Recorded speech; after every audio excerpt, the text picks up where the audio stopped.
the annual gross deposits and withdrawals of any bank account worth more than $600. The Biden administration is proposing within this $3.5 trillion spending plan is that all $600 transactions, whether there'll be a higher threshold or not, but you're making a preemptive strike. About fair share and equity and the 1% at the top. This massive expansion of IRS full-time So the Biden administration will now be snooping on all bank accounts that have more than $600 in them. What do you suppose in this? I don't know if you've polled on it, but what percentage?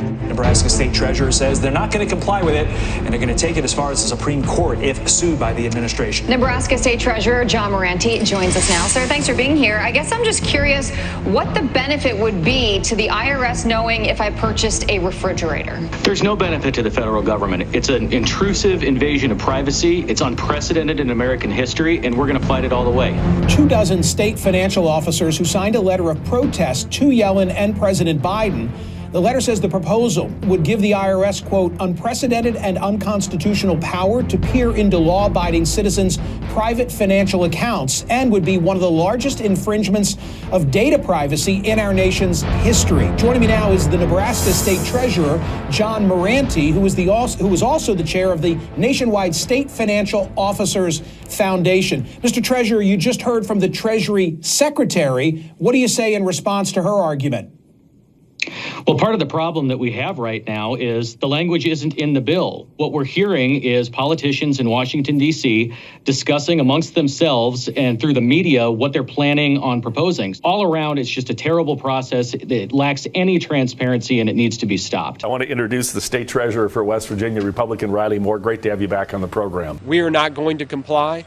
All these other states, they don't want to comply either, and I don't think anybody should comply with this. It's a total overreach of government into people's personal privacy and their financial information. The state treasurer in the state of Missouri has figured this out. His name is Scott Fitzpatrick. He's just announced he will refuse to comply with this plan, and we're happy to have him join us now. Mr. Fitzpatrick, thanks so much for coming on. Why are you going to refuse to comply? Thanks for having me, Tucker. Of course. Well, listen, we have a statutory obligation in Missouri. We run the state's 529 plan, which is a college savings program, as well as a bank account program for people with disabilities.